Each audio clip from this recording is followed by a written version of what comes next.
Okay ମୁଁ ଏଇ ଟାଇପ୍ର ଭିଡ଼ିଓ ବୋଧେ ଫାଷ୍ଟ ଟାଇମ୍ କରୁଛି ତ ଏବେ ମାଇଟ୍ ବି ରାତି 11ଟା ହେଇଯିବଣି।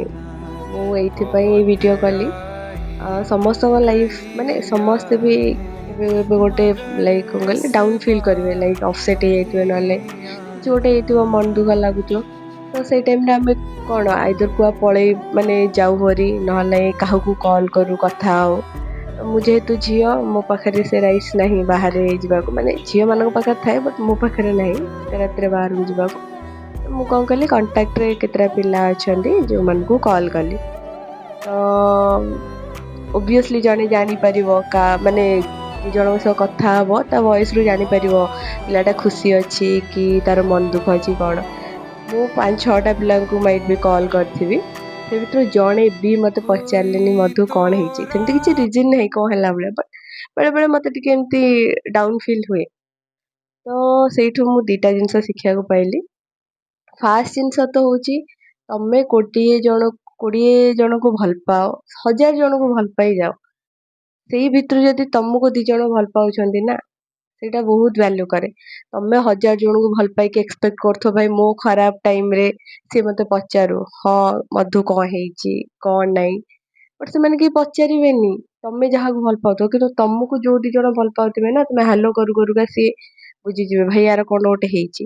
ସେଇଟା ତ ଗୋଟେ ଫାଷ୍ଟ ଜିନିଷ 1000 ଜଣଙ୍କୁ କେବେ ମାନେ ଏକ୍ସପେକ୍ଟ କରନି। ଯୋଉମାନେ ତମକୁ ଭ୍ୟାଲ୍ୟୁ କରୁଛନ୍ତି ସେଇ ଜଣେ ବି ହଉନା କାହିଁକି ତାର ଭ୍ୟାଲ୍ୟୁ କର। ଫାଷ୍ଟ ଜିନିଷ ସେଇଟା ଶିଖିଲି। ସେକେଣ୍ଡ ଜିନିଷ ଏଇଟା ଯେ ଭାଇ କାହା ପାଖରେ ସେତିକି ଟାଇମ୍ ନଥାଏ କଥା ହେବାକୁ ବଟ୍ ମୁଁ ଗୋଟେ ଝିଅ ଏମିତି ମାଇଟ୍ ବି ମୋତେ କିଏ କେମିତି ଜଜ୍ କରୁଥିବ ମୁଁ ଜାଣିନି ବଟ୍ ଯେଉଁମାନେ କଲ୍ କରନ୍ତି କି କ'ଣ କରନ୍ତି ମୁଁ ପଚାରେ ଯେ କ'ଣ ହେଇଛି କ'ଣ ନାହିଁ। ତ ଯଦି ମୁଁ ଏକ୍ସପେକ୍ଟ କରୁଛି ସେ ପଚାରୁ କ'ଣ ହେଇଛି କ'ଣ ନାହିଁ ସେମାନେ ଏମିତି କହିକି ରଖେ ହଉ ମୋର ଟିକେ ମୁଁ ଯାଉଛି କାମ କରିବି ରଖୁଛି। ଭାଇ କି କାମ ସମସ୍ତେ କେହି ବିଜି ନଥାନ୍ତି ସମସ୍ତଙ୍କ ପାଇଁ ଟିକେ ଟିକେ ଟାଇମ୍ ବାହାର କରିବାକୁ। ସେଇ 2ଟା ଜିନିଷ ଶିଖିଲି ମୁଁ। ଗୋଟେ ହେଉଛି ତମେ ଯେଉଁ 20 ଜଣଙ୍କୁ ଚାହୁଁଛ 20 ଜଣଙ୍କର କେୟାର ନେଉଛ 20 ଜଣଙ୍କୁ ଭଲ ପାଉଛ ଏକ୍ସପେକ୍ଟ ବି କରୁଛ ସିଏ ବି ଆଟଲିଷ୍ଟ 1% ଦେଉ ସେଇଟା କେବେ ବି ହେଇନଥାଏ। ତମକୁ ଯେଉଁ ଜଣେ 2 ଜଣ ଭ୍ୟାଲ୍ୟୁ କରୁଛନ୍ତି ସେଇଟା ଏନଫ୍ ତାର ଭ୍ୟାଲ୍ୟୁ କରିକି ଚାଲ।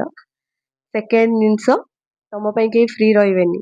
ତମ ସହ ଯଦି ଜଣେ ଯିଏ ଭଲସେ କଥା ହେଉଛି ନା ଆଇଦର୍ ତା ସହ କେହି ନାହାନ୍ତି କଥା ହେବାକୁ ସେ ବୋରିଂ ହେଉଛି। ସେଇ 2ଟା ଜିନିଷ ମୁଁ ଶିଖିଲି। ମୁଁ ଏଠି ନେଗେଟିଭ୍ ଥଟ୍ ସେୟାର କରୁନି ବାସ୍ ମୁଁ ମୋ ପର୍ସପେକ୍ଟିଭ୍ କହୁଛି ତ କେହି ନେଗେଟିଭ୍ ଆଡ଼କୁ ନେବେନି। ମାଇଟ୍ ବି ସମସ୍ତଙ୍କ ଲାଇଫ୍ରେ ଡିଫରେଣ୍ଟ ଲୋକ ଥିବେ ବଟ୍ ମୋ ସହ ଏମିତି ଗୋଟେ ଇନସିଡେଣ୍ଟ ହେଲା ସେଥିପାଇଁ ମୁଁ ସେୟାର କରିଦେଲି।